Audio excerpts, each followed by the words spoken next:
All right, so welcome back to another week with Study GRC. So today we're going to go over resume review and job readiness. So we have a couple different resumes prepped. If you haven't submitted one yet that's redacted without your personal identifiable information on it, you could definitely reach out to me on Discord or LinkedIn or otherwise, and we could still go over that today if you would like.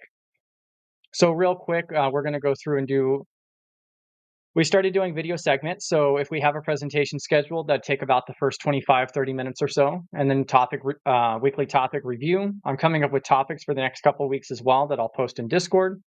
And then we're going to try to start doing the group activity portion as well. So one of the community members had a great idea with doing data classification. There's 57 different types of data classification. And we can go through, and we think that it would be a great activity that we could do during the meeting even. And then, of course, more open discussion and so forth. And then let's go ahead and proceed. So just keep in mind that this is a business casual meeting. The meeting is recorded and live streamed. Don't share anything that you don't want to be public. If you do share anything that you don't want to be public, just reach out to me on LinkedIn or Discord, or you can also contact me at contact@studygrc.org. Feel free to turn on your mic or video. You can also join the meeting itself, which is just meeting.studygrc.org. Ask questions, share your personal LinkedIn, share useful resources. And we definitely want you to feel comfortable to join the conversation, even if you're not too familiar with the topic, or even if you want to bring up a different topic that's not directly involved with what we're discussing. Worst case scenario, we'll just loop around back to that or pivot it. So we definitely want it to be a welcoming community and get things answered and so forth. And then our website there, so studygrc.org for our Discord link, YouTube channel, LinkedIn, and so forth. There's also the link for the meeting itself. And then with that, let's go ahead and come over here.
I can see it.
I would prefer it to be centered.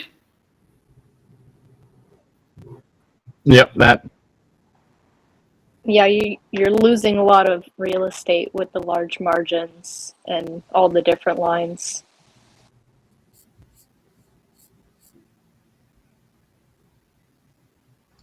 Also, and this is a minor thing, but typically people who aren't OCD aren't going to mind if something is symmetrical. But if you get a hiring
All right. Yeah, that's what I was going to ask is what is your I kind of feel like this is a lot of information to throw at them on the first page.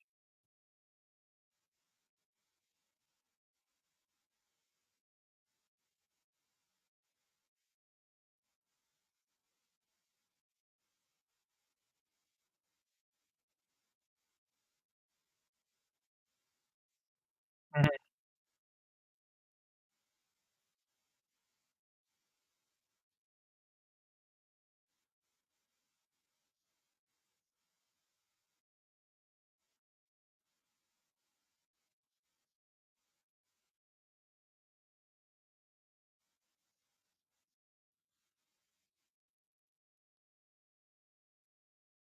All right, and then also for those on YouTube, you can hear everybody else in the back, right?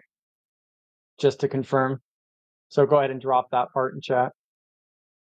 But so you guys, so overall, you guys think that this is pretty strong.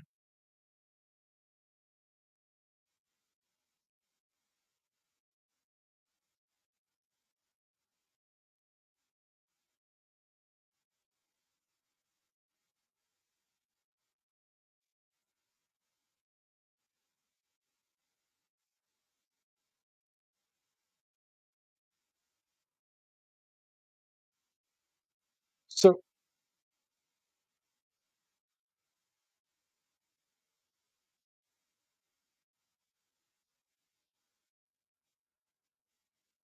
yeah,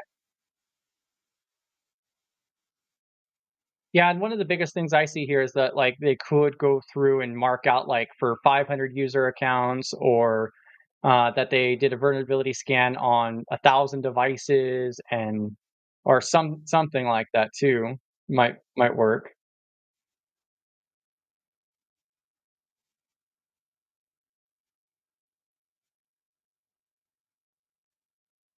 And then scrolling down, so we'll go ahead and look at some of the employment. So this is only a 2-page resume. So something else that I see here too is that it's cut off right here. The PDF that was sent to me at least is cut off. I personally don't like that. I would bump it to the next page.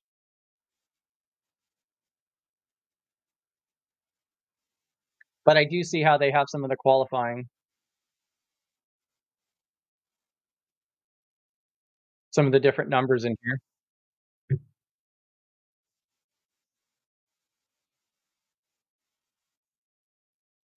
Of course. One day. That's all recorded. So I mean, there's that benefit.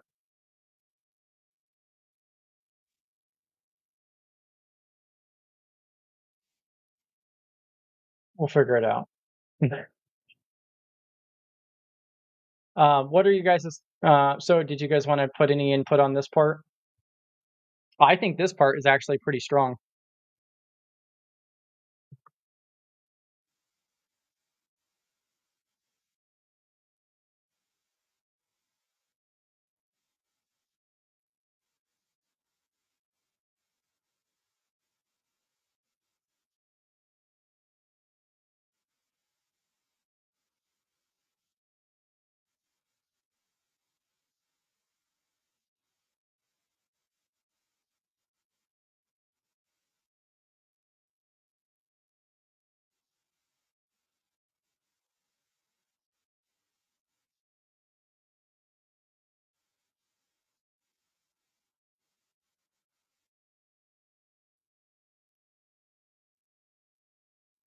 Yeah. Yeah, so it really pops out and everything, and I like the fact that it's bolded too. That was gonna be one of the key things that I marked there. Yeah, and I'm gonna fix that on the YouTube side too.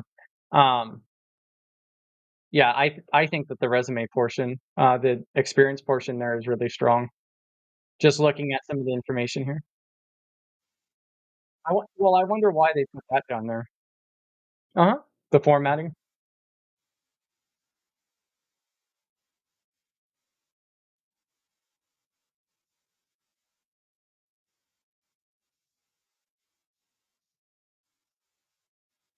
They're working for. So if somebody's skimming through quickly, that might blend a little bit together. If you could differentiate those two just a little bit, I think it'd be perfect.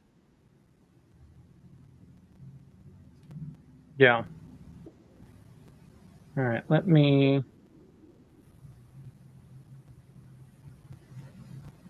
going to move some of this around real quick. Yeah, I think that's some pretty good insights on that portion, at least. I think a lot of it has to do with the formatting aspect. Let me move it over here.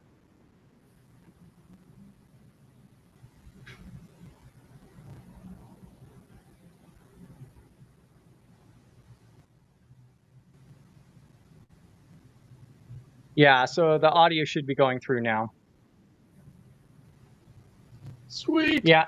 And so one of the benefits of this is I didn't even keep track of whose was whose, which I think is actually a better thing. I could always follow up afterwards too. But I'm going to go ahead and move this over to this tab instead. So let's see.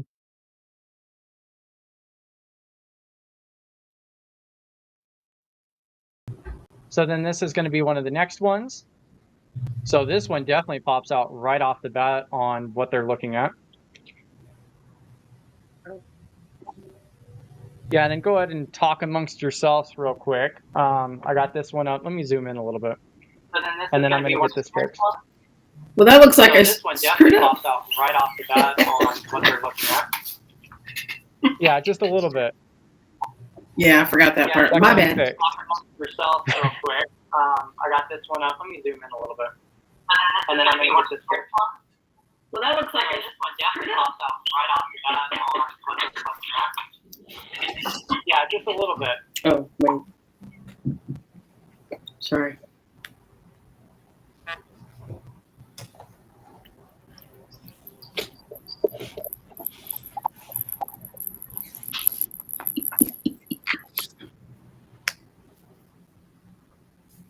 Yeah, I'm just going through and getting the audio completely figured out here real quick.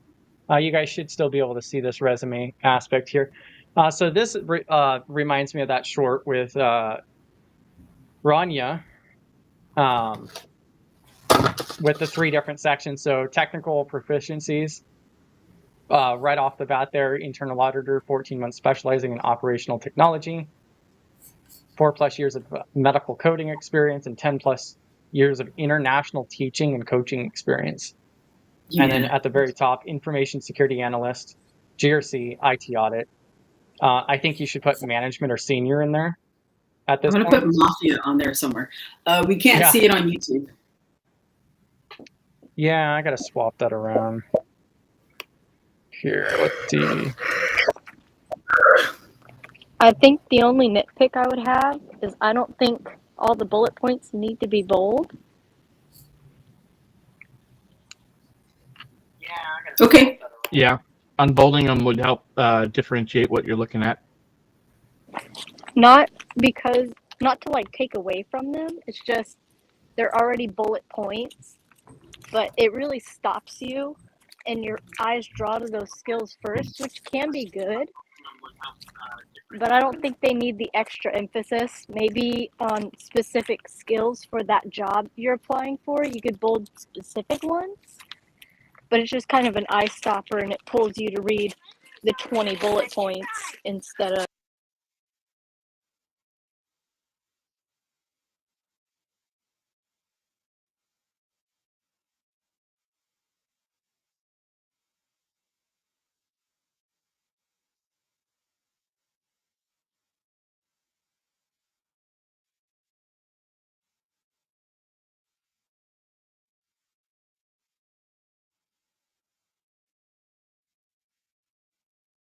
Yeah, I'm playing around with the YouTube side more. The benefit is that this is completely recorded, so I can always replace it out.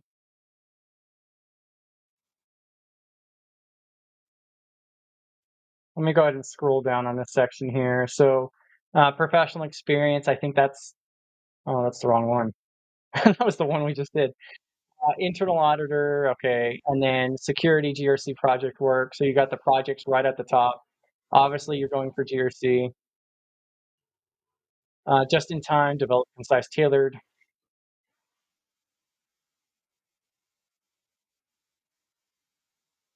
Go ahead.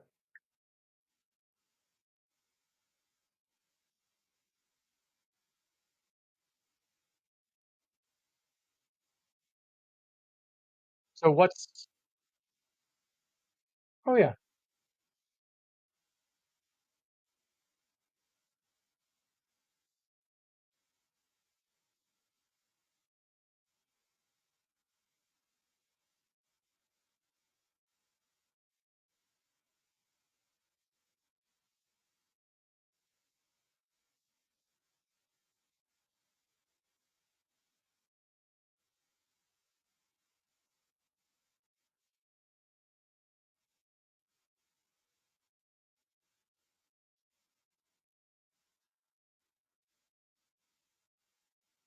My resume and got phenomenal callbacks. Like I got interviews off of the resume that I submitted, and it had the whole technical proficiency type skills and abilities section with the bulleted list.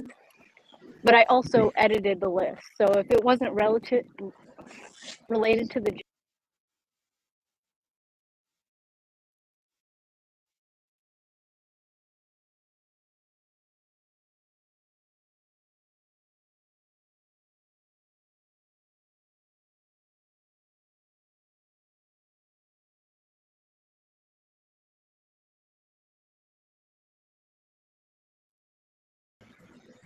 Okay, I was just curious, like the rationale. I'm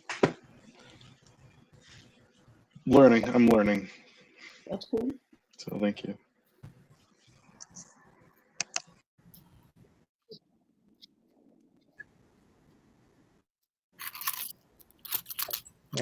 Yeah, there's so many different options that are thrown out there. So it's kind of hard to keep track of what you should be doing and not be doing. That's true. And it depends on where you're at in your journey. Like if you're a skilled individual, you've been doing this for 10, 15 years, you probably don't need a bulleted list of your skills and abilities and software proficiencies.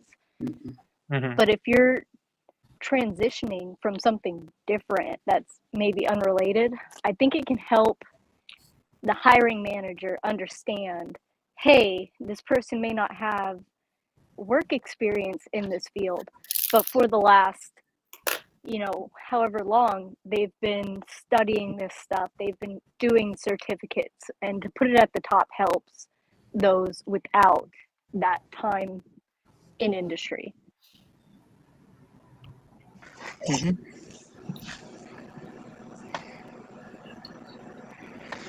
And now, all of these technical proficiencies, are you able to speak to them? If someone picked out one thing and said, "Explain this to me," or give me, time. Like that's one thing that one person that I knew a long time ago is they had all this stuff, and I'm not calling this out. Just like they had all this stuff on the resume, but they kind of threw it on there, but they couldn't speak to it, and so. And if you can speak to it, that's great. Like I said, I don't mean to. I'm just asking questions. Like I apologize if I don't mean to be that guy. No, it's exactly right. That's something a hiring manager would look at. If you put it on your resume, you need to be able to have at least basic conversation to show your proficiency. If they ask you, like you say Microsoft Excel, and they ask you about VLOOKUPs, you need to be able to explain that out in an interview.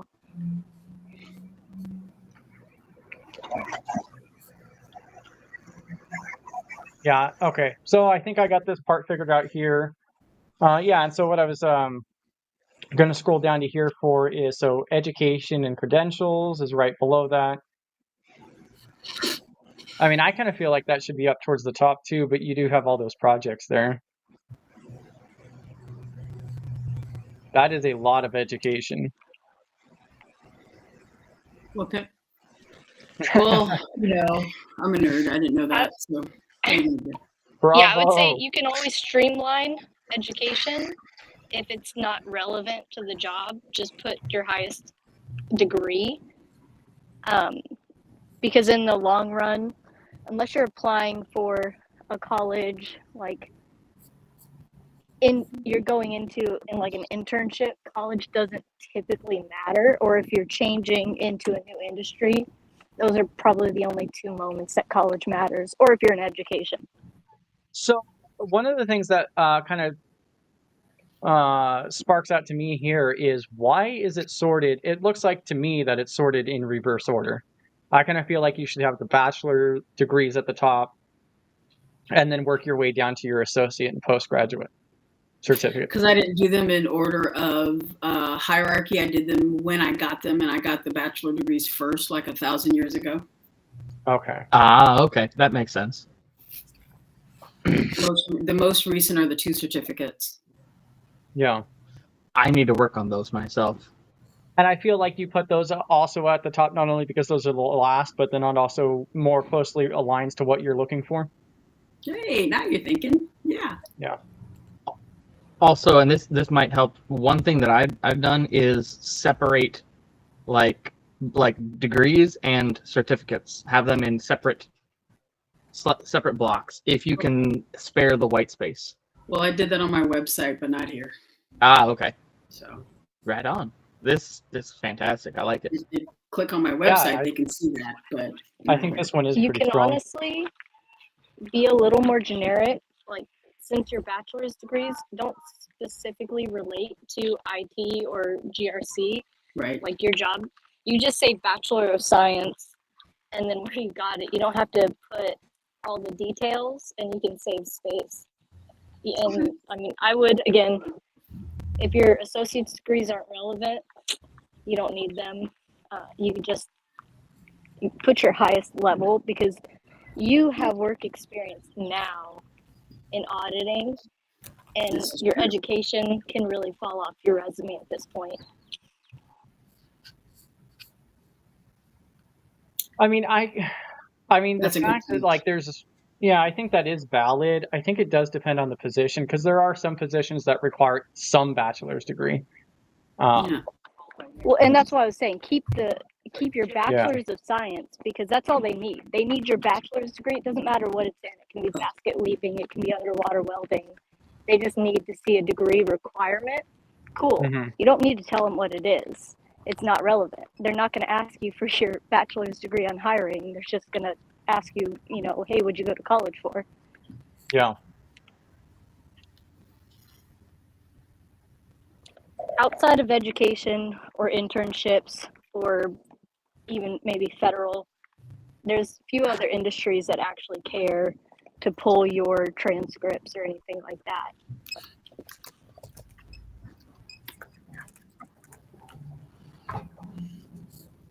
All right. Let's see here.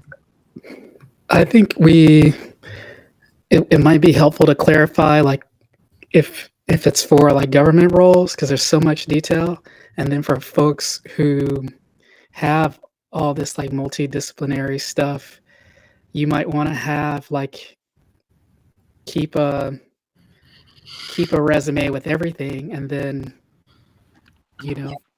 subtract and add onto like something more specific for different roles.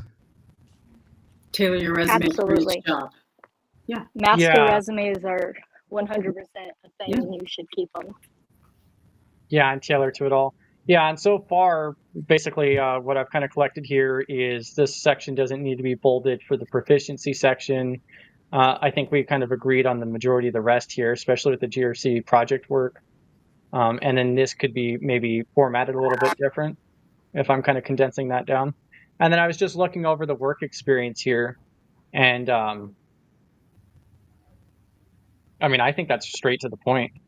Yeah, I like that. So I think it kind of depends on the recruiter, though, too, because you do have some terminology in here that they might not be aware of. I have no idea what any of this means. No idea. That's fine. It's all medical coding. Sorry, it's all medical coding. So, All right. My most recent experience, I was one of the people who helped me with my resume years ago encouraged me to only keep dated the most recent, which is why the early work experience section has no dates. but that was one of my most recent jobs. And, I was there for, what was that, 4 years. So that's kind of why that's still there. And it's a very technical job, doing that kind of work in healthcare. So I'll probably need to work, you know what, I'll write a note. I need to translate that into skills that can transfer. I think the fact that you did put encounters with 95% accuracy rate, I think that's a good section. But staying away from that medical billing coding, unless you're going into the healthcare industry again. So, which is, they do need GRC people there too. So, correct, yeah. That's one of the biggest markets out here in North Dakota is healthcare for the GRC aspect. So. Yeah, and I would add, if you want to like make the 95% accuracy stand out, just bold you could italicize the numbers like 95%, and then it'll kind of catch your eye and draw it. So you can use bolding and italics as different methods of attracting the eye to where you want it. Got it. Thank you. I love this. It's so great. You're so great, Space Tacos. But I agree, as far as some of the bullets, like tie them into the job that you're applying for.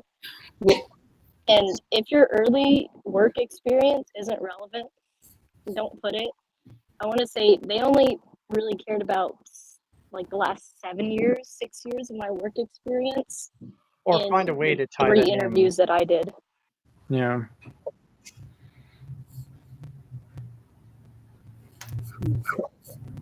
Yeah, I think you could definitely tie in some of the skills from your previous stuff as well, but it's just depending on how you tie that in.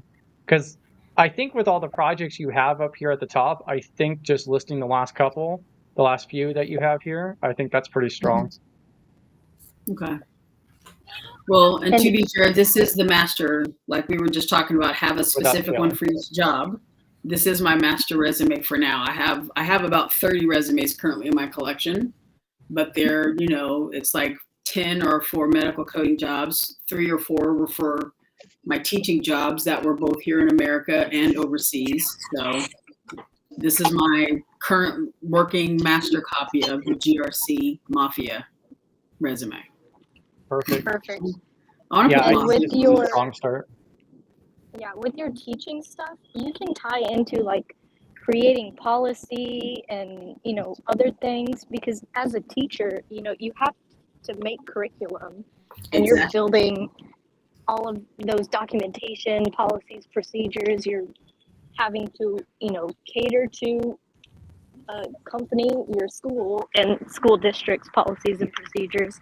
And that all really ties into GRC. So I think you have stuff there that you could highlight also, where you're, building training, which a lot of companies do need in GRC for them to understand and build those policies. I am so glad this is recorded because I couldn't type that fast enough. Yeah, and I'll probably fix the audio after the fact for the first part. But yeah, thank you to everybody on YouTube and LinkedIn and X and so forth for sticking it out too. So now I got it set up properly, and thankfully it saves this way.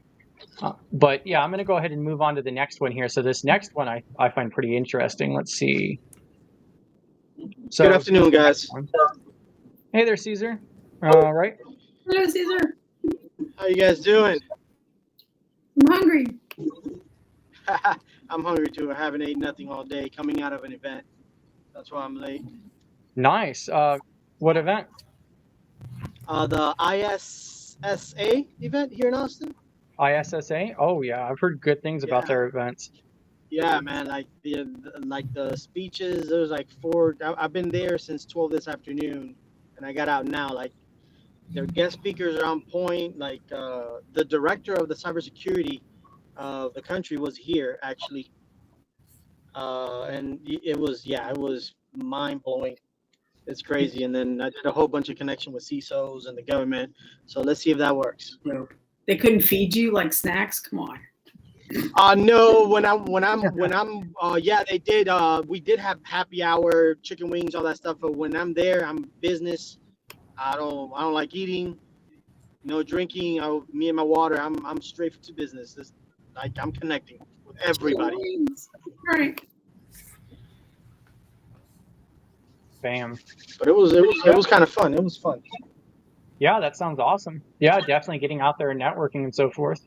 Yeah, we're just going over so this is the last resume I have lined up right now. If you did send me your resume or otherwise, or if you want to send it yours, then just go ahead and reach me on Discord real quick, or let me know. Let me see. I think I got everybody's I'm in driving. here. Oh yeah, you're good. You're good. Yeah, you were out networking. I mean, I forgive you, Caesar. No worries. No worries. Me and Caesar were actually going over some of his resume stuff last night, I think, and yeah, lots of work that he's put into that. So this is something I do want. We discussed before about doing this once a month, and so I do want to integrate this into a monthly event where we go through resumes and just talk about job readiness. Once we're done with this resume here, we can go into some interview questions and so forth. I know a couple different people who recently interviewed who may have some stuff to share or insights that they could give us as well to the list that I already have. So the first thing that catches me on this resume in particular is the formatting. This is definitely a different level of formatting off the bat. And it's 5 pages in length. So especially when I see 5 pages, the first thing I think of is like those government resumes that we had discussed before. But I'm not very familiar with that setup. But as we talked about before, there's a certain way to do that. Oh yeah, we can also yeah, here in a moment after we finish this this resume section, we could talk about the projects part, but I'll probably talk about that tomorrow as well during our stand-up meeting as well. Tomorrow at 6 p.m. Central. That's a really good call out. Giant black blob up top a name, and only a name, because that's gigantic. Yeah, the fact that they have that whole section blocked out and the contact here, because I was originally thinking maybe that was their contact info as well, but you might be onto something. That could be gigantic bold text or something. If that's a gigantic name, I'm going to say make it smaller, because you don't want the hiring manager staring at your name for 3 of the 10 seconds that they're going to review your resume. Well, and then also there's no title at the very top. That could be, like, I would probably put like what you're going for. A name and a title, maybe. Yeah, that could be what it is. Let's see. What's the limit? 22? I think I have 24. I think the limit's 24. But I know some people like it smaller because they don't really care who you are. They want to know what you do, and that's what the resume is for. They can find your name at the top after.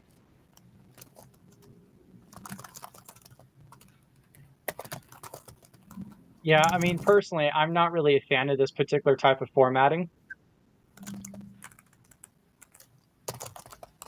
I don't know what site. I think you would save a lot of space by just using a different type of text and making it a little bit smaller, because you could see that you changed all of the margins. So I think the top and bottom margins are okay, but pulling it all the way out.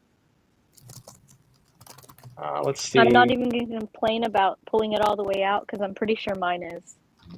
I think maybe I have a 1/4 inch margin on the sides. And so the very first job description here, so information security analyst, current. I think a lot of this could also be reduced. Like I'd be looking at like a sentence to just cover what it really means. Yeah, so this is good if you're applying to a job and in the job application, it wants you to put information about your job duty. I would put all of this stuff into like your workday application, but this resume should definitely be a little more concise with like highlights I think in my experience, the bullet points are highlights of what you did in that job that showed you stood out, or you did an exceptional job, or you did something very specific. I agree. Yeah. It should be a little more streamlined. This is Yeah, federal resume right here. Yeah, that's what I was thinking. This is mostly federal resumes. So to give you a little bit of context, the top one, the current role, because when I started, I have no quantifiable, no numbers to tie anything to. Just as a placeholder, I just put the actual job description and the job listing in there. Just for now, I'm going to go through and clean it up. Further down, it's more concise in terms of the job, like what I did at each position. And also the format is changing because there's too much wasted space on this one. That's what I was kind of curious about, is if this was Yeah, just for the first That position. whole middle section with the dates is all just white space you lose. Yes, yeah. This resume is about 2 years old at this time. I haven't. The only thing I've done is just put in my current job as a placeholder. Well, perfect. You came to get roasted like a marshmallow. We're here for Exactly. I was bringing stuff for the crowd. Bringing the heat. Yeah, and I mean, I don't know about you guys, but I mean, the font really kind of bothers me. I don't know. I don't like the font. I think it's pretty big, but so I'm going to zoom out real quick, just at 100%. So that's a 100% view of the first page there. And yeah, like you stated as well, that there's a lot of white space there. All right, and then I think the skills, though, I think that's pretty strong. So you got the CISSP up at the top. I don't see, so you have your contact, but I would probably separate this by like certifications and skills. Certifications, training, skills on the side, because I don't see anything after the skills section. You probably have something at the bottom. Yeah, it's at the bottom. Yeah. Yeah, and definitely, if it's not relevant to the job you're applying for, don't put it on there. Just, I would tailor whatever they have on the job description. If they're asking for Azure Active Directory, list Azure Active Directory and maybe a few other supporting skills or like softwares, systems. Funnily enough, you don't need that to is list. what I did for this one. That is what a job was asking for. And was it federal or otherwise? It was a federal contractor, yeah. Okay. Yeah, that does make a lot more sense. And that makes sense. Yeah. So I mean, I think for that, yeah, I still probably would have went with a different format though. So I think it's what USA Jobs has a template for it, right? They have a whole resume builder. You just put the information in and it spits out what you need for federal jobs. Have you taken a look at that at all, out of curiosity? Yes, I have one of those as well. I was giving this one because it has a lot of stuff in there that you can use as a good example of what not to do. Oh, okay, I see. This is not what my current resume actually looks like. It has a lot of the same information, but it's been condensed and reformatted. I will try to drop. Yeah, I'm sorry. Go ahead. No, I was just saying this is. I figured this would be a good one to critique. I will try to find the video and drop it in chat. Yeah. The first time we went through the resumes, mine got roasted really, really bad. So yeah, it's always good to have a good example one. Yeah, and so you have the education down here as well.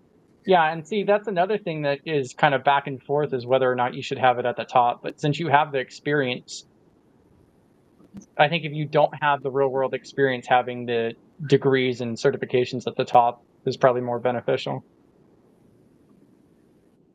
Yeah, if you have experience, then you don't want your education to lead, because anyone can get education.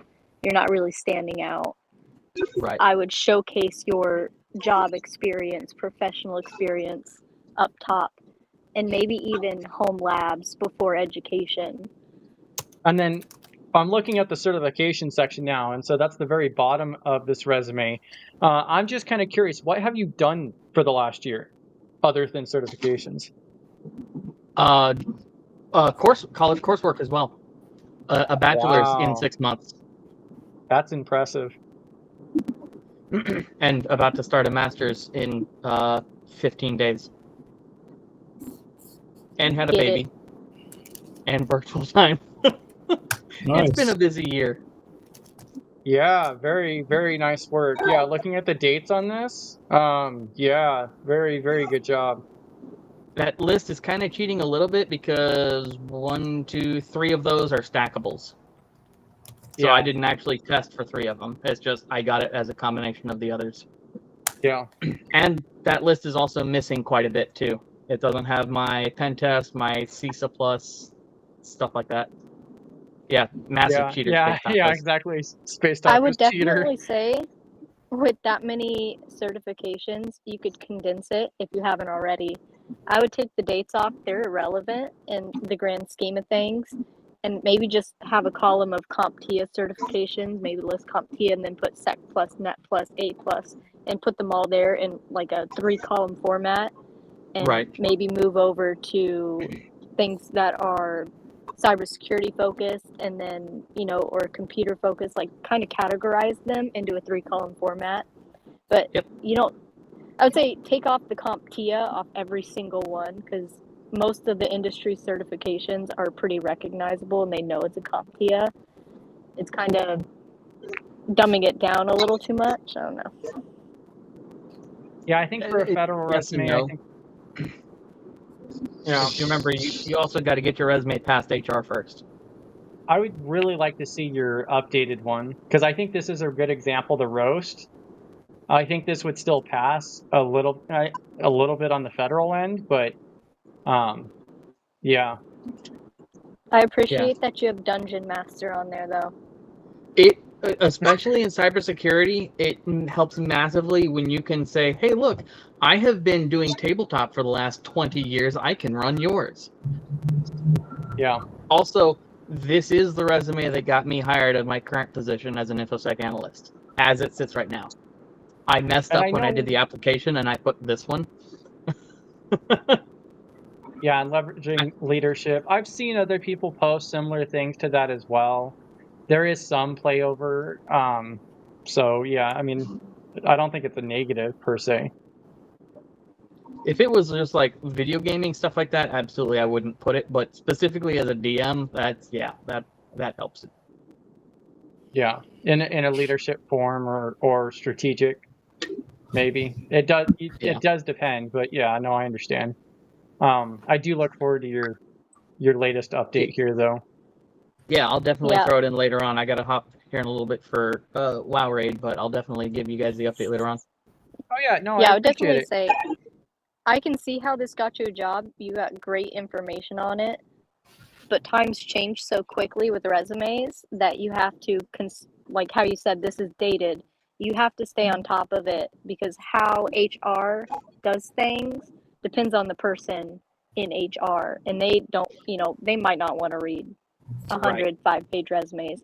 But if you're going with a company that works with government contracting a lot, they might be more lenient to having those longer resumes because they're used to it. So definitely knowing the company that you're applying for and their needs, who they serve, is really important in building your resume too. Definitely, yep. Yeah, and I know you got to drop here in a few minutes or otherwise, but yeah, thank you for including this portion and hopping on here. No, absolutely. So, Evan's like my new best buddy now. Especially with all this, especially with the Dungeons and Dragons part, yeah. Oh, and I also like that idea about a blurb with your resume.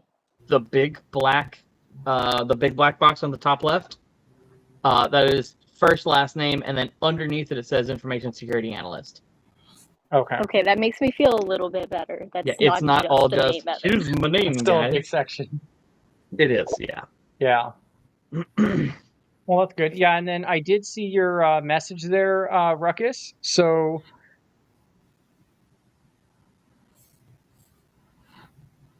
with a blurb, with the resume for context. Yeah, so that's not necessarily a bad thing. Let me double check. I don't think any, but I don't think I've seen resumes numbered prior. I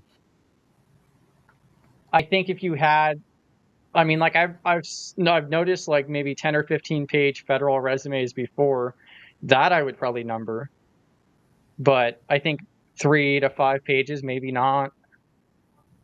I do agree with having some type of blurb or some type of context for the resume itself. That's probably something we'll start to integrate. And what I want to do is have like a Google form or like something like that that's more permanent where, or maybe we could add a channel in the Discord where people can post their redacted resumes that we can go through once a month. I think would probably be another good strategy there. And let me know what you guys think of that. I like that idea. Yeah. We just got to make sure it's redacted. So Maybe submit it to a mod or something to be submitted, like to be okayed in the channel to make sure it's redacted correctly. yeah, so just send it on over to her. She's got it. Well, and then and Rhonda, I do agree. Yeah, 3 to 6 impactful bulletin points per position max. What I've heard is so like your first one, my understanding at least is like your first one you could have a little bit more on, but yeah, I think it's a little bit different because this one's at federal maybe, but yeah, I would definitely keep it at 2 or 3 as for the additional ones. Yeah, there are some job positions where that gets a little bit hard to cohesively demonstrate your skills on a resume. Like if you're working at an MSP, which is what that one right there that's starting at the bottom, that was an MSP job. Mm-hmm. And I just did so much. I had to do so much that it's really hard to condense it into 3 or 4 bullet points.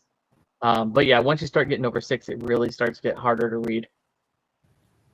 Yeah, and then I figured I would go ahead and hop back over to this first one that we went over. So Bearded Ruckus was saying that they had one as well. Yeah, I'm still sitting on my burnt marshmallow. Oh, okay, I see. So you did. Were you in here, Ruckus, for the review of yours? No, I was the one who'd I guess roasted his. Yeah. Okay, perfect. I was just making sure you did get that information as well. Something else that we should probably implement too is like note taking, so that way like it's easier to send to this whoever submitted it or otherwise too. We'll figure out a more sound flow in the future because this will be a regular thing. Now I'm going to go ahead and take this off real quick. Did anybody else have anything else to add on here? Yes, I have I guess a comment. Mm-hmm. All right. Can you guys hear me? Yes. Yes, sir.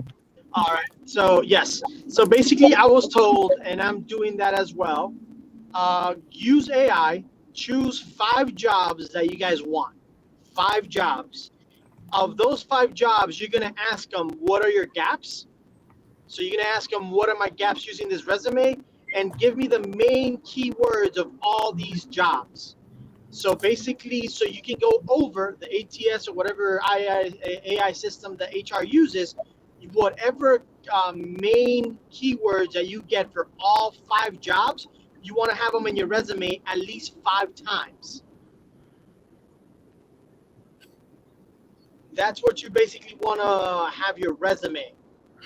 And the person that told me that is basically a big HR person here of where I'm located, and she's the one that handles all the cybersecurity resumes. So that's what they told me to do. The title itself or the keywords 5 times over and over? No, the keywords. No. The keywords. For an example, I want to do IT audit. I want to do compliance, GRC analyst, just jobs. And give me the main keywords of those jobs.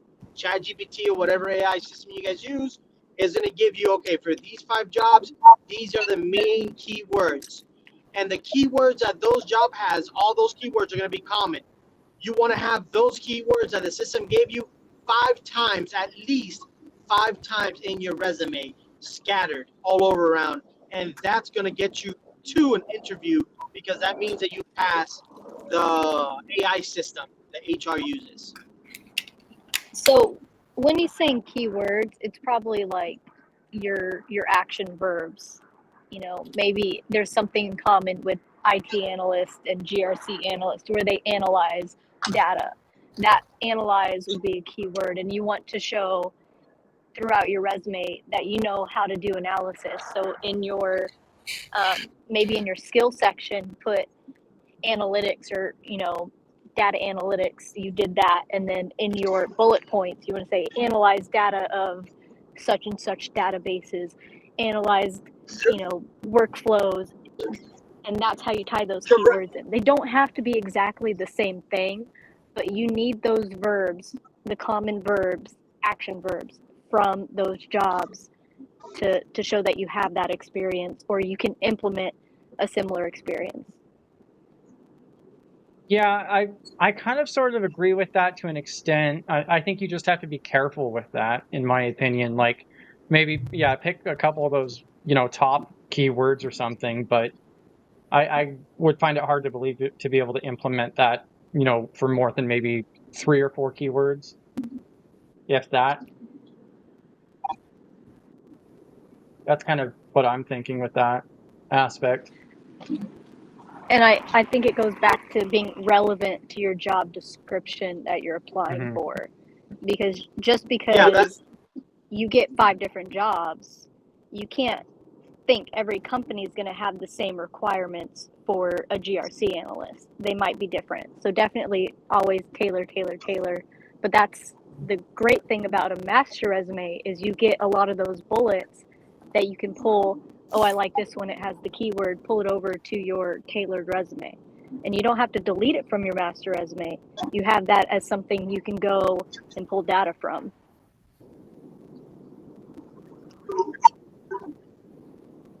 Yeah, and then I think Luke dropped.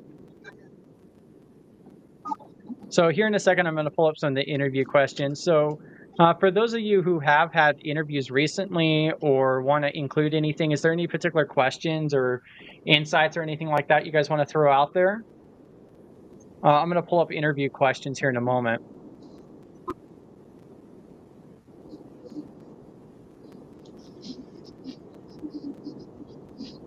And Bearded Ruckus. So Bearded Ruckus asked, does the AI system pick up if you place 50 words in size 3 font and white it out?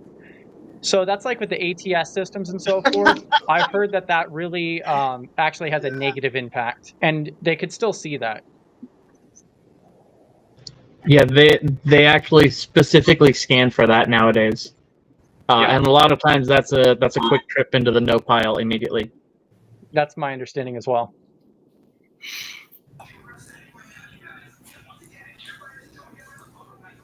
All right, so hey everybody. What are the different? Yep. So Hello? Let's see. Oh, hey there, Jamie. Hey. So that's Jamie from Cyber Gangster Cybersecurity, right? If I'm saying that right. Yeah, you're muted right now, but yeah, great to have you hop in. Can you hear me now? Yes. Yes, we can. Yes. Cyber Gangster Cybersecurity, and you can call me Hyman. Hyman. Yep. Yeah, and I'll drop a link to their Discord here in a second. Don't say that word again, Chris. Hey, Hyman. On it. Hyman. Let's see. I'm pulling Wyatt caught it. He knew. Hey, how's it going, guys and women, everybody? Yeah, and so if anybody wants to introduce themselves, and then I see one question posted in chat there for the interview section, and then I'm going to post the invite for their Discord there. So a lot of focus on PCI, a bunch of PCI exercises constantly, and he also spoke recently as well during the study hall, the actual GRC meeting here. Chris, can you hear me by any chance? Yes, I can. Oh, okay, awesome. No, I just wanted to share. I had an interview about a week and a half ago for an IT compliance analyst role, about 6 hours away from where I reside. And one thing that they did touch on that somebody mentioned earlier is that whatever it is that you put on your resume, just be ready to talk about it, because they will choose that. They'll choose at least a couple of things from your resume so that you can talk about. So if you put in your proficiency that you're good with a certain tool, let's say like Wireshark, then get ready to talk about it in good detail so that they know that you know what you're talking about, because they can pick up it if you don't. Like they asked me about my experience with with Nesys with a vulnerability scanner. So me able to implement that, I can actually speak to a good detail, what happened, what I see, the information, how I remediated some of the vulnerabilities and so forth, so they do pick up on that, and they will ask you. So just make sure that you know what you're talking about with those proficiencies that you put on your resume. I will Yeah, I think- second that, because I was asked in a recent interview about something, and they're just like, just tell me how it works, or a specific use case for it. Yeah. Yeah, and Yeah, then exactly. too, be very strategic. Yeah, and be very strategic too in how you can tie in your current skills. Because there's one thing that I was asked was, dealing with my current employer, how is it that I implement certain security, to have a stronger security posture, right? So obviously I don't work in security, like technically in my current position, but I did explain to him how I am part of a security culture, right? And how I gave suggestions to my branch financial manager and how to reduce certain risks in certain systems by having separation of duties, not allowing me to have so much privileges into a system where I can make certain, where I can make vendors and also make transactions to vendors, because that increases the likelihood of financial fraud. So so at least be very strategic in how you can tie in your current job into the position that you're applying for. Even if you're not doing it, you can literally say that you are a part of a security culture, and this is what you have suggested. Yeah. Yeah, I think that's some good advice there. And then Dwight did drop a good one in chat there too. And then Jamie also stated to get a list built up and written beforehand so you can speak on exactly what you want. I think you should, I mean, kind of like what you're saying right there exactly, is that you want to, be able to talk on those different points on your resume, especially. And the STAR method. So that was a big thing with the resumes last time, is the STAR method. So situation, task, action, and result. Thanks for dropping that in there, Jamie. And then also, you guys, I'll go ahead and copy this over actually. So Nikki did also bring this up in YouTube. So I have consistently gotten asked how I choose to stay on top of security trends, such as self-research, emails, etc.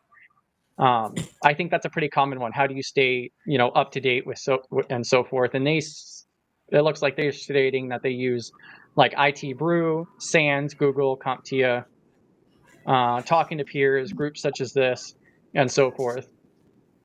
I think that's Simply a pretty Cyber. common one. Yeah, well, and I think giving a couple different examples is pretty important. So, like, if I get asked that, it's going to be daily cyber threat briefing. It's going to be, our weekly meeting. And then also I get a couple different newsletters, like from SANS and IAPP, for an example. And there's a threat briefing feed as well. So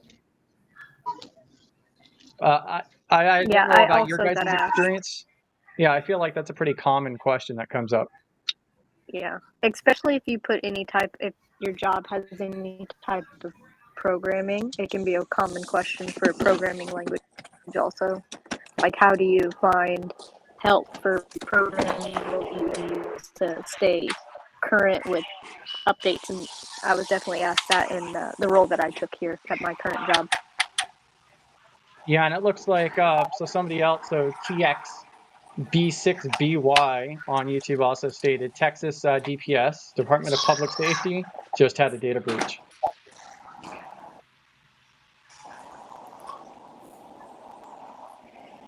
Got to get the boss muted.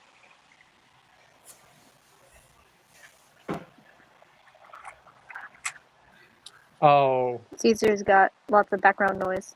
I see. Oh, problem solved.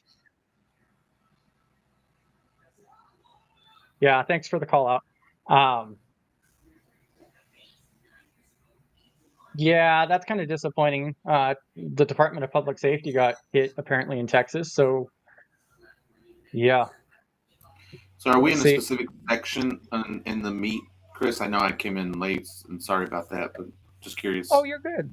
Yeah, so we went over some of the resume review, and then I did also announce that we're going to start streaming on Thursdays instead. So I'll be streaming tomorrow, and then moving forward, it's going to be Thursday nights at 6 p.m. Central.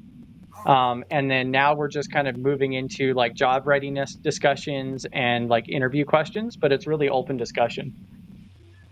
Yeah, I want to add. So whenever I do my mock interviews over on the Cyber Gangsters Discord, that one of the aspects that we do is look at not just the information, and this is important too. Like when I've been in part of hiring folks, is how to mesh well with folks, right?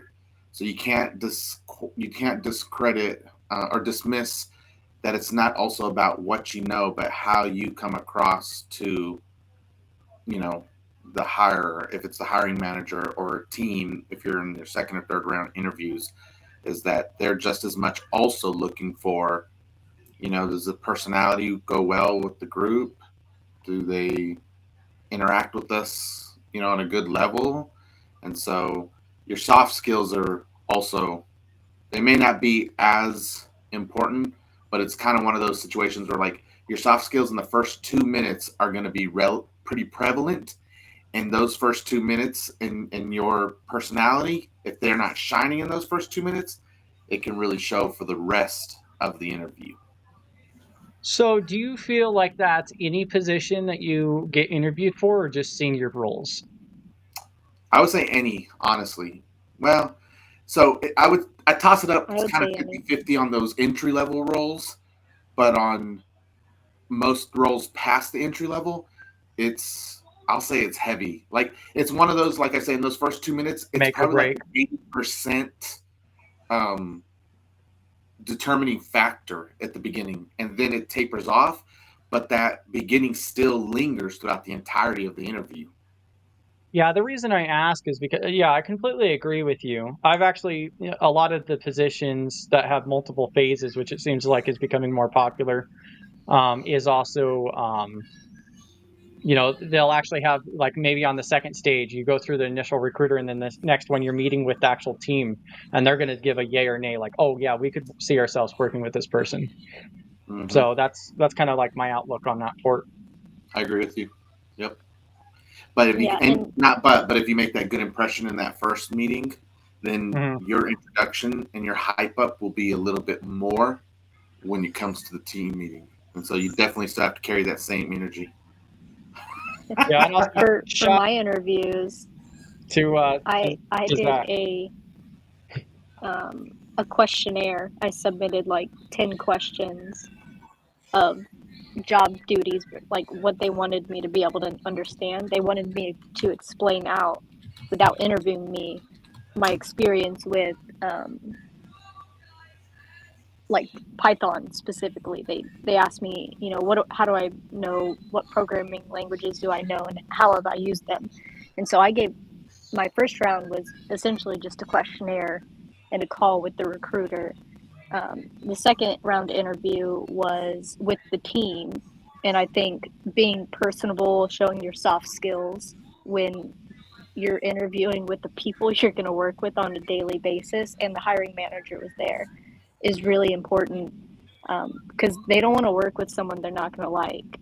And if you go in really dry, really awkward, just uncomfortable, it's going to show, and then it's going to make them uncomfortable. And then my last interview was with people that were way too high to be interviewing with for this position, but I guess that's what they do. Is the director of the North American division and like the analytics head. So I also see Dwight also mentioning, like the interviewee is dry. Could somebody please like define that a little bit further? What you mean by dry? Just boring or One word monotone? answers, One word answers. not willing to expand. Not really Do you open-ended? understand Python? Sorry, Yes. that was my bad. I meant to say the interviewer. Yeah. I think it goes both ways, though, Dwight. I think it's both ways. I think your comment can absolutely be. I've been in part where interviewers with me, it's just kind of like, what does that even mean? What are you asking them? And then on the other side, where I'm like, okay, this interview is just down fast. You're not. You may know stuff, but you are not a very good interpersonal person type thing. Mm-hmm. And so, which sucks a lot of times. Valid. It sucks. And I find, so when I've been on the side of hiring, it's kind of like I balance that out with my team. And it's like, do I have a team where I have enough people who are willing to engage? Can I afford bringing on someone else with just the talent and not the social skills piece? Or are they going to be more of it's a hurtful thing to the team, right? To be honest, one of the things I noticed in 2 of my 3 recent interviews is the hiring team started off the interview with, "Hey, we understand this is stressful.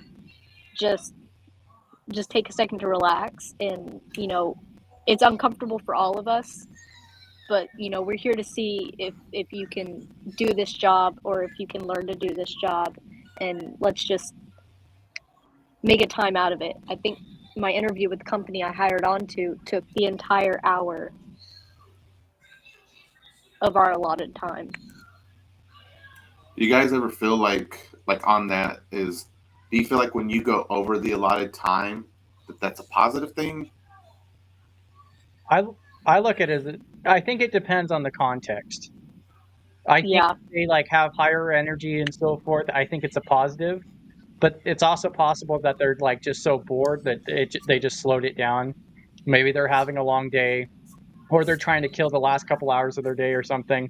So I've been in interviews where I feel like, oh, the interview's at 3 p.m. They're just trying to kill the time, and so they could just walk out and go home after this. So I think it depends on context. Yeah, it depends on how you're feeling at the end of the interview. Did you feel like you were just roasted under hot lights? Or did you walk out excited and ready to go kick down walls? And you can tell when an interviewer is just not about it. They're just waiting for you to finish talking and be quiet so they can finish their questions and get you out of there. And so if you ramble a lot, you'll take your full time. Or if you're having really good conversation, there's a difference. You can tell. I think Mm-hmm. a lot of people should be able to catch those soft skill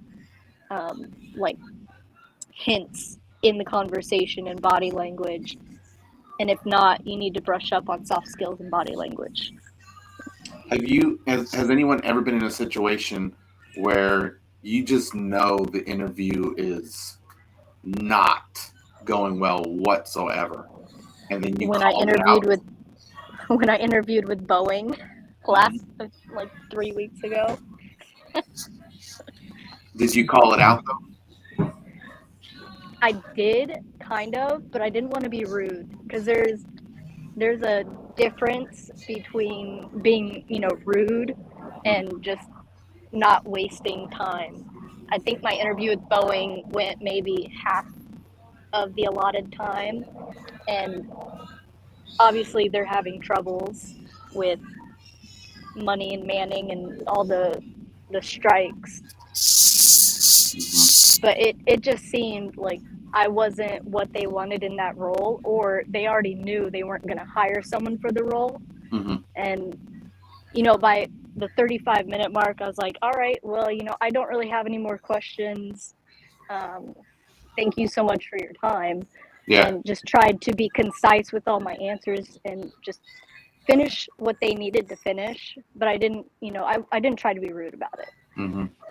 But the next day I got an email from them saying, oh, we're on a hiring freeze. We're not hiring anyone, but we're also not selecting you. Thank you. I think. Yeah, I had something similar in the last interview. I mean, the hiring manager was, I don't know, I can read body language fairly well, because I like to interact like with all types of people. So, and I just felt it in the air, through the screen. I was like, yeah, this guy, he's very, very dry. Like I tried, like in the beginning of the interview, like I was there probably like a good like 7 minutes earlier to the interview, just waiting in the room. And then when he showed up on camera, I try to be, like friendly, like say, yeah, how's your day been? Try to start, just a regular conversation. And but yeah, he was not having it at all. I don't know if somebody messed up his order at Chick-fil-A. I don't know. I'm But going to double down on that too, because I also had the same experience with Boeing. They popped on like 5 minutes late, and they were in cowboy hats because it was Cowboy Day. And they said, "Oh, we forgot about this interview." Oh my gosh. no. Thank you. Yeah, they must have been doing some sort of a checkbox if they didn't give you the proper. They had already scheduled. Yeah, they had already scheduled my interview, and then all of the strikes and everything took a big turn south. And I already had a feeling it wasn't gonna, like, they weren't gonna hire anyone. But I think because it was already scheduled, they just got it over with.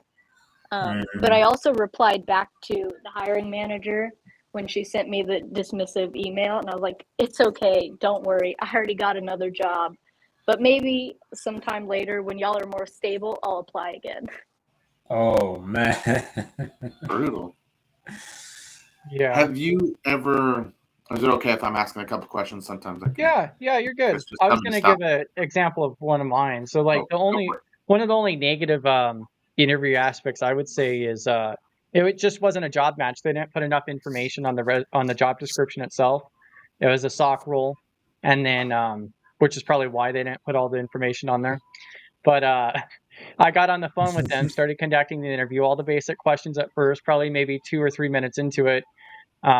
They were explaining about the hours and so forth, and that's just really when it went south. And I ended up ending the interview because they wanted it, like, I think it was like 6 days a week, 10-hour days, and then potential for overtime and so forth. And I just told them that that's not a very good fit for myself at this time, and that I wouldn't be interested in taking a role with those particular hours. And I just ended up cutting it short. I think that's a little bit different than like it being dry or otherwise, though. Yeah, and I've done the same. I've had a similar situation where I ended it early because I was like, yeah, It's not a guys, good fit. this, Yeah. I'm not going to waste your time, and vice versa. I'm sorry, but I appreciate it. And thank you. I've only had to do that They once in also- 9 years. Wow. Yeah, Boeing also pulled that on me, where they're like, "Oh, yes, this is a daytime Monday through Friday role, but in the future, Boeing is talking about, in the next few months, changing this into having them at a swing shift. So you're there from like 2 o'clock to 11 o'clock, like something later in the day to cover all of their 24-hour shifts." And I was like, "Yeah, I got a kid and a life, and as the lowest person on the totem pole, that's going to get relegated to me, and that's not really what I'm looking for." That's how I look every time I get asked about why not go for a QSA role, and I'm like, I'm not looking at traveling and going, for like 70% of my job.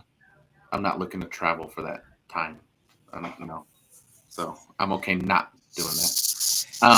Would you? I'm sorry, Jaime. Would you let's say if you didn't have experience, would you consider or would you advise somebody to travel just for the sake of getting the experience? Yeah, I think so. And I didn't preface enough, but yeah, I always tell myself I've done that already. I graduated from that, right? And so same way I won't get under desks again because I graduated from that also. I'm not doing help desk type roles. I haven't for years, but I'm not looking to get back in that. But if you are in a situation where you are not tethered, like I have a family and kids. Yeah. And so for me, it's not advantageous in this point in life for me to do that. Now, if my kids, when I become an empty nester, maybe, maybe I might consider that again. I did it when they were very young, and I didn't like doing that because I missed being home, and I wanted to get out of that. So Yeah. but here's what I'll say is that when you take on those roles, at least in my opinion, when you take on those roles, the traveling type roles and stuff, it does help you if you stay within actually any company. If you get into those roles like that, it does help propel you for better opportunities down the road. You do become very desirable. That's been my experience. So, like, I have a bunch of headquarters here in town, right? I got Ferrero Rocher, Bridgestone Firestone, State Farm, Country Financial, Rivian. So these are all like the factories. The headquarters are here in this small little bitty place. And for example, at the insurance company, right, 1 in 3 people in this town work for State Farm, for example. Okay, we only have 180,000 people between Bloomington and Normal. But those that have started off in the claims center, or even if they were in the catastrophe center, which anytime there's a hurricane or earthquake or whatever, this team gets sent out over there to do, to do their insurance jobs, to look at the adjustments, et cetera, et cetera. Those people have usually, or let me rephrase that. Everyone I've met who I deem successful at State Farm, the one common denominator has been that they all worked in the claims at some point in their professional world. Meaning that they did not have a place called home a large portion of their career during that time. And so they traveled often. Gotcha. So, yeah. Okay. But in tandem with that, at least in the PCI field, like I always hear a lot of conversations. People are like, I want to be a QSA because that's where the most money is. And I'm like, you can't just decide to be a QSA. You do need about, at minimum, 5 years worth of experience in other fields, at least 3 other methodology fields in IT to even be considered. And you have to have 2 years as a QSA associate and get training from a QSA specifically. So people who just are like, I'm just going to be a QSA, it's like, do you understand what that means when you say that? Because you're on a track that's going to take years. You can't just get a job tomorrow or next year and be like, I'm going to be a QSA. You have to have those. And they check your credentials. So you can't just put on there, I was in security for 5 years. They're going to follow up and make sure that what kind of security are we talking about here. Gotcha. But if you ever get that chance, I would say go for it. Absolutely. So there's also misconception of PCI where you have to be ISA or QSA, right? ISA are people that work within organizations to help them be PCI compliant. For those of you who don't know, payment card industry. And so then there's QSAs that is much like a lawyer firm, right? So they represent any number of organizations. And if you do over 6 million transactions a year, you have to have a QSA for your assessment. If you can find an organization anywhere, in or out, like most organizations will still hire a readiness group, an organization that helps them become compliant. So that way, when they go with the QSA, it's pretty much, we've already done all this because we paid the readiness team less than what the QSA charges. And we've already got majority of it is already good. And the QSA will probably accept most of the findings. So, and you don't need to be an ISA or QSA for that. And you can work as a readiness person your entire career life in PCI. Some good knowledge bombs right there in that short conversation. Yeah. So do you guys, as cyber gangsters, do you guys have like a handshake you guys do? You wouldn't know unless you're in. Yeah, exactly. We might have to off you, bud. Okay? Don't ask questions that you can't. You're not prepared to put a decap in. Okay? Yeah, you're right. You're right. Yeah, I know dropped the nothing link to that and too. I see nothing. Yeah, highly recommended. Great exercises over there. You go live once in a while too, like in meetings and so forth, right? Yeah, within the Discord, we'll have like I said a minute ago, we'll have like a interview mock interviews prep. So what I do there is someone will come to me and they'll be like, hey, I need help. I have an interview with someone here in a week or two. Can you help me out? And I'm just like, yep. So we'll plan, we'll say, okay, we'll meet up Friday night, 7:15. As a group. Yep. Right. I'll find other people because a lot of these interviews, they're after the first round, it's multiple people. Sometimes in the first round, there's multiple people.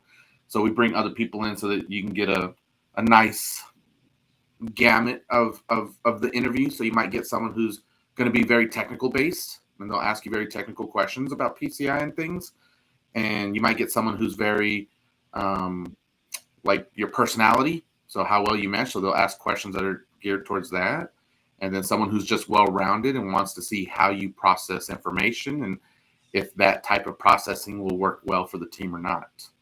Wow. So it helps. Yeah, and then I try to record it and then give the recording to you when it's done, so that way you can review it afterwards. And I think doing that, like especially in the small groups or otherwise, I think that's absolutely amazing. It really helps, get that information out, because if somebody has a question, multiple probably do. And you can see different ways of answering. Exactly, more input. It's the same thing we're doing with like the resume review here. There's multiple of us providing our input. Mm-hmm. So, yeah, just I was going to say the recommendations. answering. So there's a neat trick that politicians do, right? And when you ask them a question, or when they get asked a question, they'll usually answer the question they wished you would have asked them. And so I highly suggest to start practicing that in your interviews. I think, Rania, you were mentioning it, for example, like let's say you get asked a question on a tool or a process that you really don't know.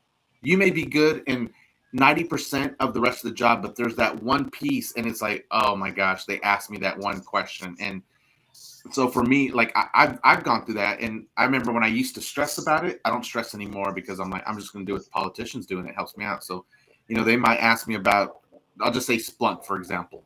I have an idea of what Splunk does, so I'm going to be like, oh, I haven't used Splunk as much as I'd love to, because none of the jobs I had before required of it. And so I know that when it gives out a graphical representation of data that you're putting in there, I got to go to my old workhorse, and that's Excel. And I like the pivots. So I use the same data that would have gotten uploaded into Splunk. I put that into Excel, and I've created yada, yada, yada, and put those on dashboards so people use. I'm willing to learn Splunk if it uses the same sort of interface or provides that same sort of graphs and things like that. I shouldn't have any problem being able to input the data in there. So you see what I mean? Nice. Amen. Pivot I've 100% done that in my recent interviews. And Jaime, you could just call me Rania. Rania, sorry, thank you. But yeah, with an Excel question, there's so many Excel formulas, but there's very specific ones that get a lot of hype. And if you're going to put a tool, know the parts of that tool that are hyped in the industry and be able to talk onto it, because that's what they're going to pick. Even if they don't know what that tool is, like maybe someone on the team does, but maybe they don't get the question and someone else has to ask it. They're going to ask about a tool and a specific use case of that tool. And being able to talk about different functions or parts of the tool, like if you're using a Nessus scan, like how do you use that in this specific situation? Just make sure you're confident in being able to have a short conversation about it. It's really important. And also go on STAR method. Even in your interview answers, STAR method, because on the job role that I accepted, my interviewer usually has follow-on questions that she asks to make clarifications. Several times throughout our interview, she was like, well, since you already answered this question, and my follow-on question, like using the STAR method in my answers showed her that I was competent in not just the skill I was being asked about, but also being able to communicate effectively on more than a basic level. And she was very surprised on several times. She's like, well, I would normally ask this follow-on question, but you already answered it earlier. Oh yeah, I like those. I'm like, oh. Yes. And I'm going to drop this YouTube short here too. So this is really, really good. So I made this into a YouTube short just because I love the resume so much with the core qualifications at the very top. So I'm dropping that in chat now. But yeah, some great advice tonight. We Yeah.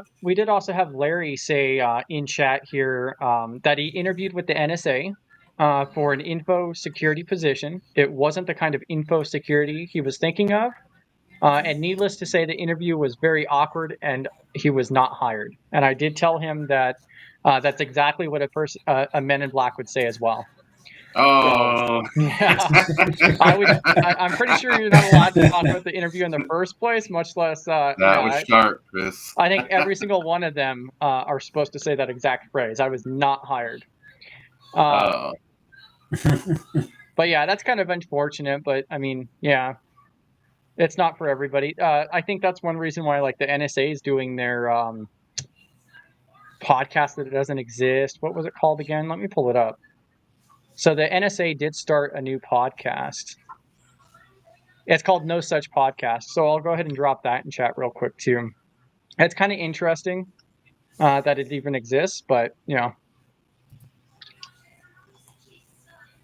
Yeah, and so that's how I remember it is Tanya, Rania. Oh, okay. I'll get it down eventually. I'm horrible at names. So, gosh, there's 2 lines of questions I want to go to and ask. Well, real quick, I also wanted to highlight this other one too. So Dwight did drop one. Let me scroll back to it. I had it highlighted a second ago. Did you want to ask that question again, Dwight? Yeah, no problem. I was asking specifically if people have had success or any tips with Robo recruiters, which I think are terrible, or doing these virtual screening interviews. I have heard of that. I think there was only one time where I did like a Robo recorded interview.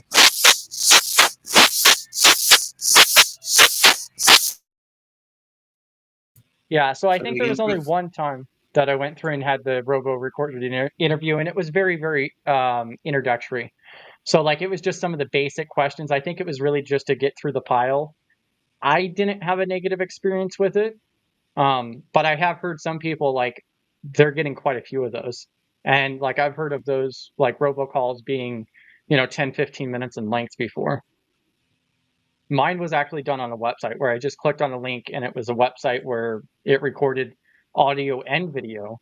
And it would ask me a question and I would just respond and move to the next question. I've had those too. The second one, the latter, what you said, Chris. That's what I've seen a lot more of lately. I did have someone recently say, after I did the introductory, they're like, here, go to this link and put up a short video of yourself or whatever. And I was like, nah, bro, that's okay. That's okay. What's the reason why? Not today, did he? Not today, did he? So the reason is they're trying to cut costs and cut all their HR people out and their talent acquisition teams. So I would say that you have to be careful with it. I would only go through with that kind of stuff if you verified the company, because that can also be used for phishing and so forth. You still got to be careful with that. If I was having that done, like, I don't know, maybe 1 out of 5, I would probably start to get a little annoyed. I've heard of people having that as a really common thing. I don't really see it as a negative. I mean, with these companies getting thousands and thousands of applicants, I feel like they're just trying to weed it out, but also keep it reasonable. Like 10 to 15 minutes, I think is pushing it. Like I don't mind 3 to 5 minutes maybe for some basic questions, but yeah. And definitely make sure you verify. What were your basic questions? What was that like? They will say that it's a quick interview, and then they'll be full on like interview, like a full interview thing. You're like, what the hell? You called me at 9 a.m. I'm like, it's crazy. I think I only had one that was a robocall, and then which asked if I was available or if I wanted to schedule a different time. And then the one that I did complete was on the computer. And that was just an email I received from the company. I clicked on it and it allowed me to go through the process. And it was like maybe 3 minutes or so. It was asking questions like why I was interested in the role, why I feel that this would be a good fit for me, and with that particular role in itself. And then also I think there was another question. Some of it like was really closely related, like how do your previous roles apply to this? Like why are you looking at this role in particular? Are you a good fit? And how would you say that this is a good fit? So I just to weed down, because I think there's probably a good amount of applicants that probably wouldn't even go through that process. Mm-hmm.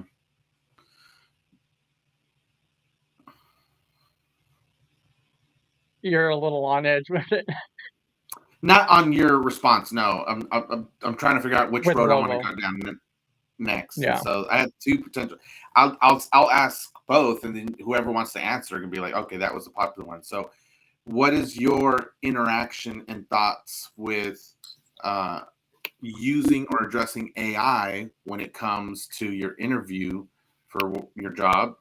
So that's one question. The other question was, actually, I like that question. So let's just go with that one. What do you mean, like using AI for your job, as in getting not your job, for your interview? As in like trying to get we'll just start simple. Are you using AI to assist you with your interview? Oh yeah, definitely. At least to just get some mock questions, like potential questions that might relate to like certain duties. Yeah, just so I can get familiar with like the specific questions that they might ask. Because I know 100% they're not going to ask exactly those questions, but it gives me at least a baseline of understanding of what could be a question. So it helps me kind of prepare how I can respond with what I have on my resume. Do you feel like the questions it generates are definitely on the technical side, or they kind of cover more other areas than the technical piece? And anyone else can answer. Just thank you, Bearded Ruckus, for going first. Yeah, for sure. I mean, I haven't had to use the AI for like the technical piece. It was more so with like regulations wise, so I can like I guess get a breakdown of certain regulations, right? Because regulations and policies can be very wordy and very dry. Mm-hmm. So it's more just to break it down and just into a more simplistic version to kind of get a grasp for it. So then I can tie in, okay, this is how my skills can transfer over to this, and I can speak to that in a way that they can understand and not bore them to death, with all these long words. I'll piggyback off that and say I use AI sparingly in job interview prep. Sometimes I'll use it to pull the top 10 soft skill type or like behavioral interview questions. Because typically your first few rounds are going to be more behavioral or situational based. And I'll use it for that, just like what are the most common questions that people ask or use in interview situations. Because I will pick like 5 or 6 different scenarios, and I will go and study like how I can answer each of those questions with each of those scenarios. And when you go over those scenarios and those questions by yourself, it makes it easier in the interview to recall the answers you have made before, but also you don't have it. You'll pick it up quicker if you've talked it through yourself, and then you have 6 different scenarios to pull from. So maybe you don't have to answer every single question in your interview from one scenario because you can think more fluidly across 6 different scenarios. And it gives you it makes you seem more experienced, even if they don't know it's only from, like 4 or 5 different scenarios. Mm-hmm. But you can spin them in different ways because each of those questions, while they're similar, if you practice, you can drill down into them differently. I like that. That. Yeah, I agree. And a keyword thing is like tailoring to, being comfortable tailoring it as well, because you can tell somebody's trying to memorize something, right? You're trying to memorize what ChatGPT or any of these AIs is, like kind of saying it verbatim. And then you can tell when a person this is actually coming from them, right? This is actually coming from some type of experience that they've had with the certain subject matter. Mm-hmm. So you can pick up on that as well. And even if you have one or two different scenarios that you can pull from, if you practice and tailor each of those questions to sound different, so you're not repeating yourself, Mm-hmm. you can pull from two very significant situations in your professional or personal life, depending on what the question is asking. Because I think maybe I had 3 scenarios that I answered questions for an hour on. And so to just clarify here, we're talking about like interview prep, right? Mm-hmm. Okay, yeah, because what I wanted to include too is that I feel like maybe there is more people using it, but they're not as open about it. But I mean, I think AI is perfectly fine with it personally, for the majority of it. Like, I did play around with Gemini's and OpenAI's conversational actually, and I might actually do a demo of it, to be honest with you, because you can actually give it the job description and then go into the conversational future for it, and it will actually interview you in real time, which I think is really, really useful. I think you do have to just use some maybe common sense with it, but I think it's definitely a valuable resource, especially if you. I agree. One thing that I did tell somebody though recently is that I typically hear people about throwing the job description in there, but not enough people put about the company. You want to make sure you do the job description and history or information about the company and industry that they're in. Mm-hmm. Yes, Yeah. you got to research where you're working Bingo. to understand what's important, because they have all of my job interview questions were based off of their 6 values, company values. And so that might be what that special stream for tomorrow. So tomorrow night at 6 p.m. Central, 7 p.m. Eastern, we'll have a special stream because we're going to start doing every Thursday night instead of Wednesdays. Maybe I'll go through and do a demo of that with the conversational AI too. We'll try that out. So I think that would be a pretty I neat little definitely thing. use it for an outline, but it makes me too angry to use it for like a whole anything detailed. I agree with you completely, Ronnie. I have this issue Maybe with I'm AI just too right old now. school. And I think there's some merit to that, right?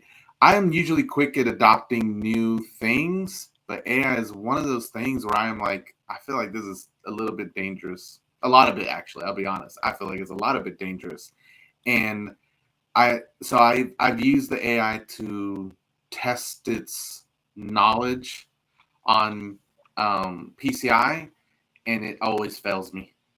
It always fails me. And so what I feel like, and this is more heavily in the art realm because I deal a lot in comic books also. And so like AI art that's being used, people are getting crucified. And rightfully so. I'm like, if you hide from me that you use AI to build any part of your art, I don't have anything to do with you. But if you disclose that, then it's open and people who want to can do it. And I just know not to spend my dollars with you. But I look at enough art now, I'm always testing myself because I want to make sure that I'm not I've got tons of books. And when I sell them, I don't want to sell books to people that is not real art either, or at least what I consider it. And so what I've realized is that I've seen when people use AI to supplement their GRC knowledge, and it's like, did you really just read that from the AI prompt? Like, I can tell you did. I can tell you read that from the AI prompt. I can tell you pasted it from the AI prompt. Like, and that's what bugs me. So, and I've told my wife, I'm like, it's the posers, I guess. It's when you don't know enough about your field and you use AI to supplement that without having any understanding of it. That's when I'm challenged by that. I'm challenged by that. And I think a huge thing is I've seen this across almost every industry. Almost every industry. I've seen this in multiple different formats. Like even though I don't even want it, like there's a county like newspaper that comes out, and even the local newspapers using AI, you could tell. Oh, I delved into like it's so In the obvious. landscape of, and the ever Yeah, evolving. it is You're a like, pet peeve of mine. But yeah, I completely agree with you. Like the biggest thing that I try to tell people too is that AI is a tool, not like a replacement for anything. And there's many different experts who have discussed this. Like AI is not a replacement; it's a tool to be used. But yeah, I think that that is a problem, and I think that's something that we're going to see even more of. And I think it's going to really start showing its face in the coming years because people are becoming too comfortable and relying on that. big So time, right? I exactly, definitely use it It's for crazy when you have outlines bosses and doing that. summarization. Say that yeah, again, Romy? I use it for outlines and summarization. If I got a lot of things going on, I'll drop documents and be like, give me a summary of each of these and how they, like writing a paper, all of my resources. Give me a short summary of each of these paper and group them in, like themes so that when I go to write that paper, all of these 4 papers talk about GRC. These 4 papers talk about NIST, and and I'll go like that. it's See, but to me, like even in that, you are still the expert. You are still the source. You're just using your tool to help you put some of that stuff, and you are still the checker, right? What am I trying to say? Like you're still Yeah, because I'm validating. pulling I would be pulling all of the exactly. resources. Like I already went and read the blurbs, the abstracts of these papers. I know it's in them, but I want a personal assistant to do my grunt work, Organization. like Yeah, it's a organize them for me. time-saving And tool. I think that's Yes, that's but not a definitely my replacement. use of AI. Yeah, Yeah, and yeah. I'm with you on that. AI does I not think that's replace the knowledge. It is a useful tool and definitely an assistant. Yes. Yeah, and something I did want to line up in the near future too is an entire meeting all about the AI landscape itself because there's multiple. During this last con last week that we went to, there was a couple different talks, like 3 different ones about AI, and I wanted to review those, and we're going to do a panel for it and so forth and cover a lot of that information. But yeah, I mean, I mean, I think we're pretty much in agreement with the large majority of that. And like PBO was talking the other day about how on his channel about the power consumption, like they're struggling, they're looking at options and securing contracts for nuclear power now, because that's going to be one of the biggest restraints is the power supply. Our infrastructure is too outdated and can't take the load. So, but yeah, definitely as a tool, and I don't even see it in the future on replacement. Like there are some industries that are going to be affected. We have like customer service, I would probably say is one of the biggest for the chatbots and so forth. Talent Yeah. acquisition. I'm sorry? Articles, any journalism. Talent acquisition. The people Talent doing your interviews. Oh, they locked us out. You got locked out. 100% me and my kid. Uh-oh. Too bad he doesn't. They don't have a lock picking kit, huh? Too bad. I remember when all the college students around here some years ago, that was a thing. Everyone had lock picking kits, and I was like, interesting. All right. Yeah. I'm dropping for the night. Okay. All right. Thanks for joining. But yeah, I think that's a really important part to throw out there. Definitely as a tool, and that's also like the interviewing aspect too. Like, you still got to use common sense with it. But yeah, I mean, I've even seen it in newspapers at this point now, which is very concerning. So, yeah, I agree. Like I said, it's the posers that get me with it. I don't mind if you're learning and you're using it to help you learn and give you some scenarios to try to go through. Because yeah, why not?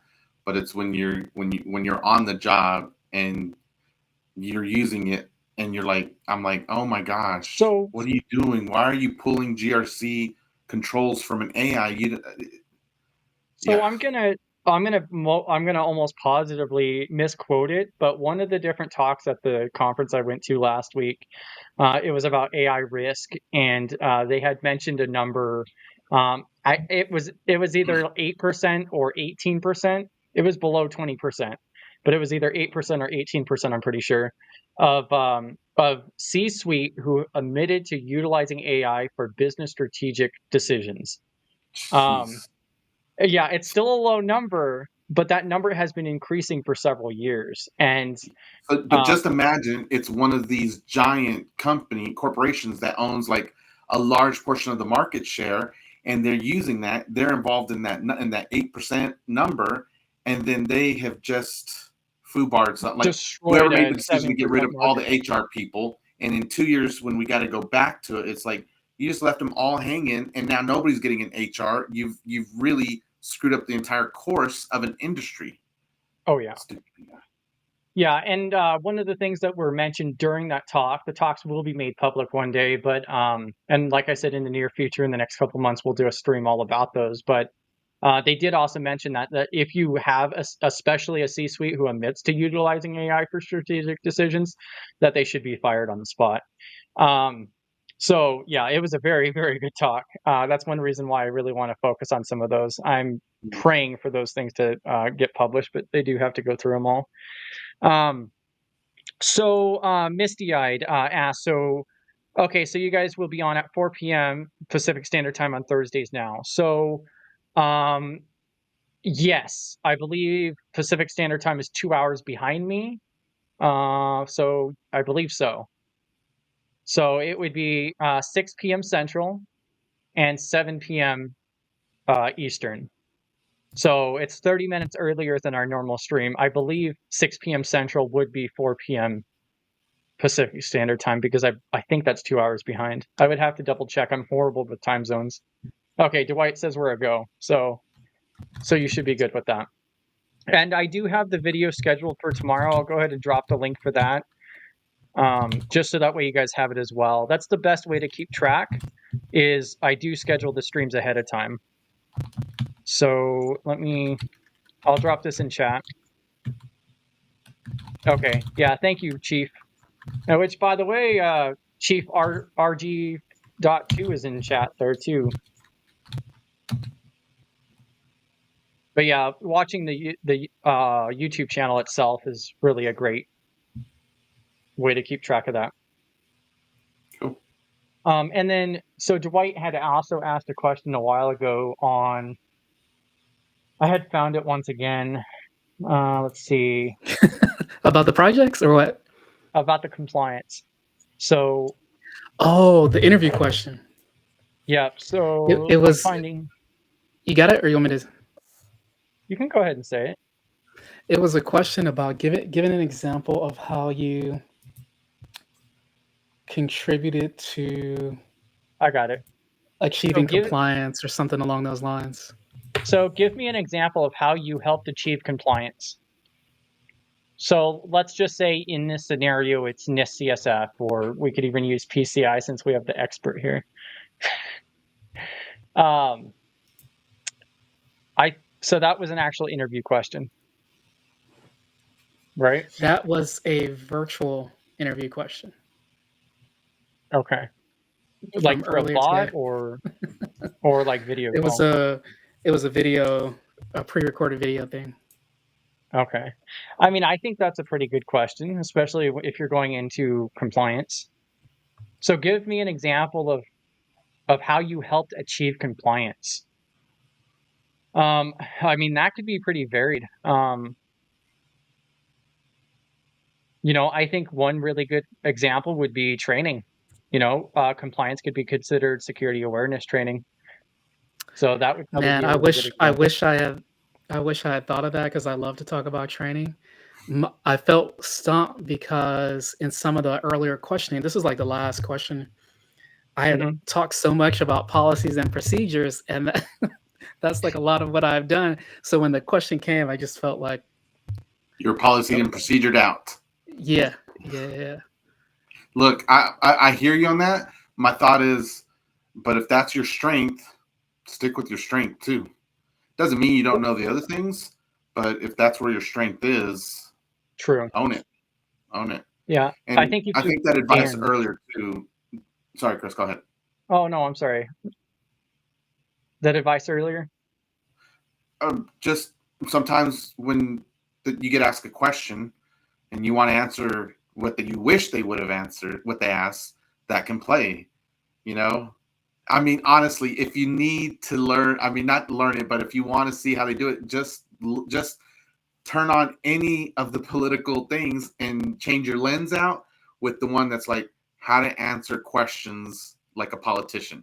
When you use that lens, it doesn't matter which party it is, you'll learn very quickly how they do that.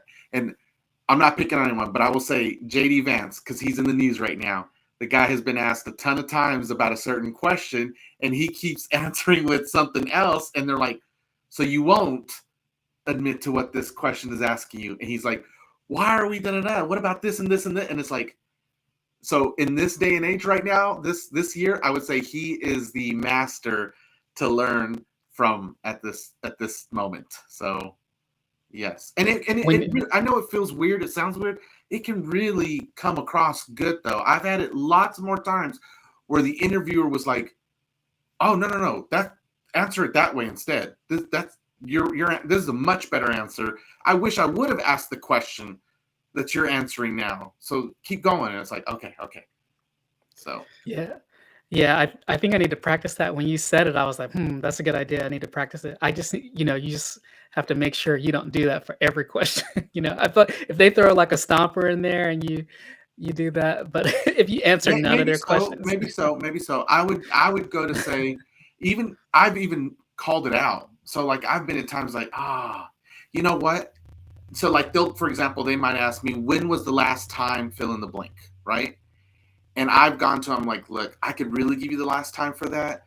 But honestly, I have this way cooler story that really resonates well with me and I think would impress y'all even more.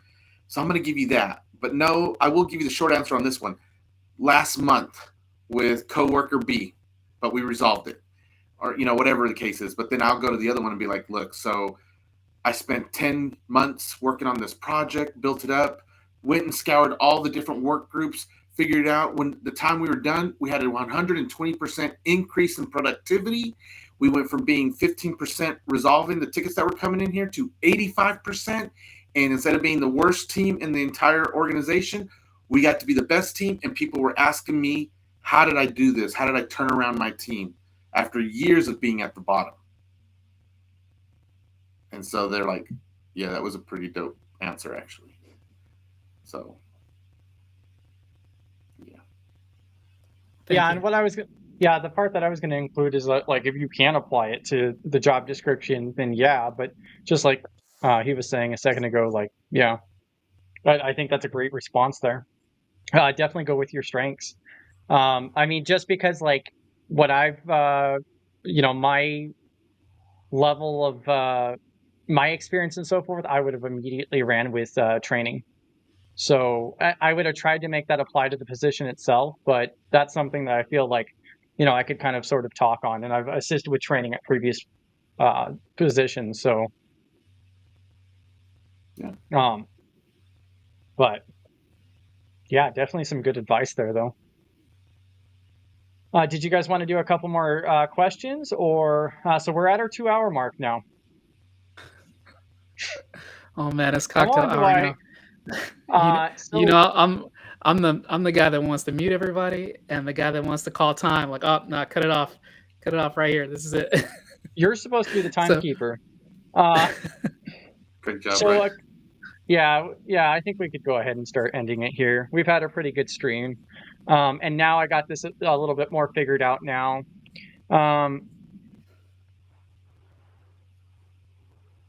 Let's see. Only thing I was gonna add was just, and this could be something you do tomorrow, but I was just gonna say drop a plug for projects.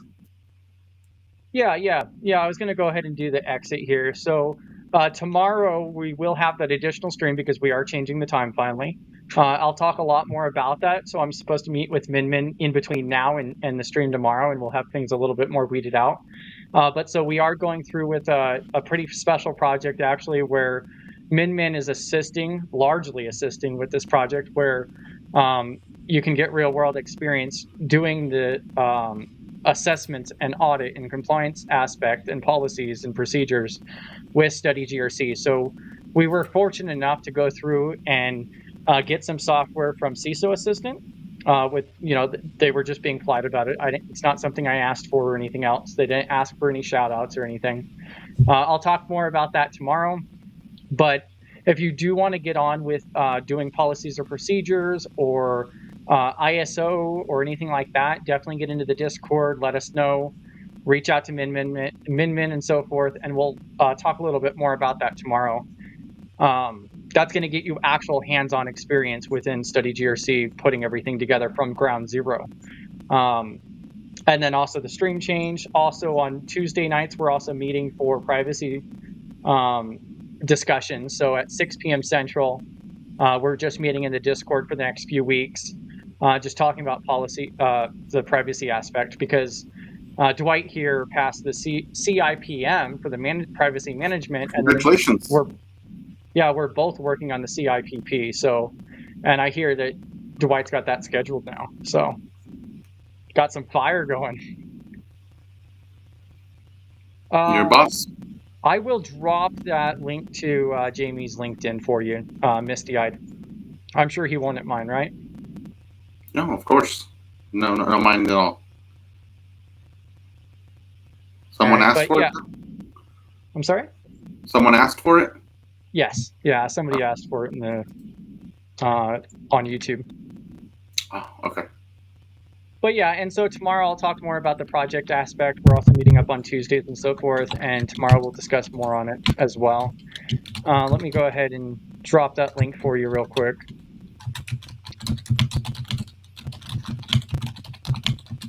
Perfect. Yeah, and then also just like, comment, subscribe, and so forth. It helps us out. It's kind of like with Simply Cyber and so forth. So it just gets the information out there. And thank you to everybody joining in. So